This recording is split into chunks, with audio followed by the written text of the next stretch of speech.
It's a lot of fun starting your own seeds indoors. Sometimes it's a little bit more difficult than we'd like it to be, especially if we don't have a lot of room. But there's some great new innovations that have come out in the last couple of years that make it much easier to start your own seeds. It's actually really a lot of fun. You can be really successful as well too if you have the right ingredients.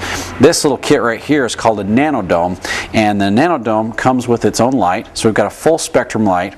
Now you've got to remember that we might think that the light bulbs indoors are adequate for us, but the plants know the difference. This type of a bulb has the full spectrum of light in there. It's at a wavelength that the plants really like, and in a kit like this, as you can see, the light will fill up the dome with the light that the plants need, so they'll grow properly. They won't get tall and leggy and stretch for the light like you've probably experienced before in the past. With a system like this, once you get your seeds to germinate and start growing, the light will keep them growing at the right height, and your plants will be much healthier, and they'll do a lot better. So what I'm going to show you is how when we started these.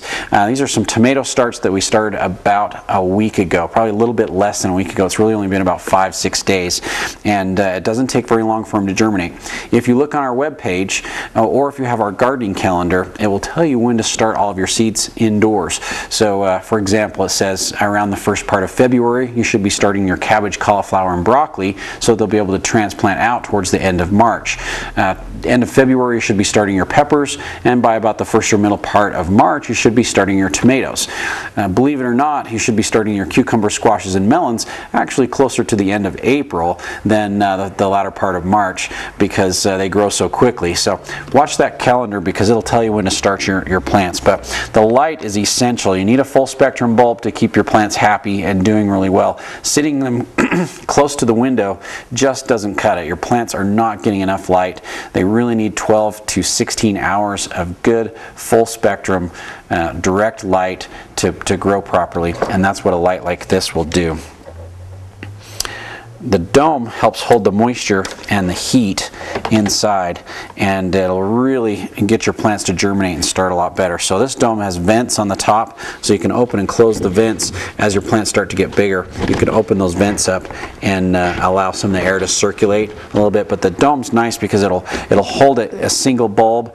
It's slotted across this way as well too. So if you want to do multiple flats, you can do 3 or 4 flats with a much larger fixture. So not only do we have the 18 and the 2 foot, 18 inch and the 2 foot fixtures, we have 3 foot and 4 foot fixtures as well too. So you can make your own setup, and it comes with a stand, so you can move the light closer to your plants or pull it up higher if necessary as your plants start to get bigger. But the sun blasters are probably the best lights that we've ever used. This is a full ballast with the reflector in there, and the plants will just absolutely love it. But what we've done is, I'm going to take this dome off. So we've started some tomatoes in these little peat pots. Now the peat pots come in a lot of different styles and sizes. This one's nice if you don't have a lot of space. This is called a jump start kit. It's got its own little dome, and it's got the peat pellets, and once you get those started you can put the dome right on top, and it makes it really easy. You can put it right in your window if that's going to work for you. But the pellets are just either coconut coir or peat moss, and you just soak them in water for a little while and they expand up. So those little pellets, you can just put your seeds right in there. Very easy to do. So these we started a little bit less than a week ago, and they expand up to about that big.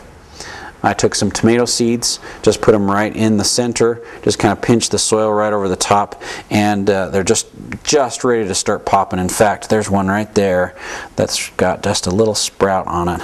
You can see right there our tomato seeds are starting to germinate. So there's a little sprout right there that's just coming. So less than a week and we've got tomato seeds coming up already. So I'm going to water these as they get started with a little bit of fertilizer. We don't want a lot of fertilizer.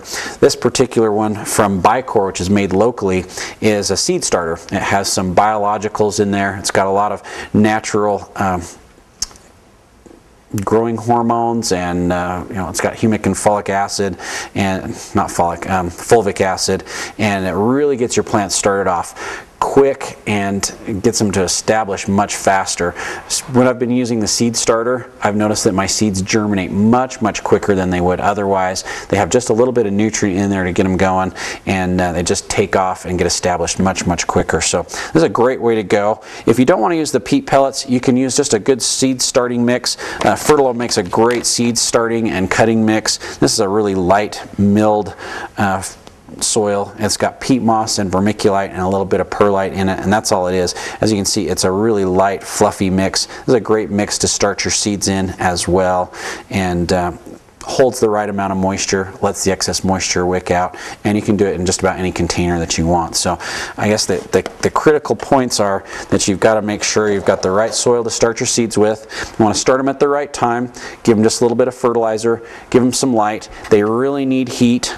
So we used a heat mat to get them going. So as you can see right there, this is a germination heat mat that generates about 10 to 15 more degrees of ambient temperature than what you have inside. So it's really going to keep your seedlings warm and get them to germinate a lot faster. So a heat mat, they come in a lot of different sizes. This one's just the right size for one full flat of plants, but we've got different sizes. The heat really makes a big difference, and hopefully in a couple weeks you would have seedlings that look like this. So I've got some different greens growing right here right now in just a seedling fiber mat, so you can see the mat and you can see the roots growing right through the mat on the other side. So very easy to germinate inside, come up very quickly, but you got to have the right light, you got to have the right heat, and there's something about growing things in the nanodomes just makes them grow like crazy, and it's so easy to do. You can even do it at home.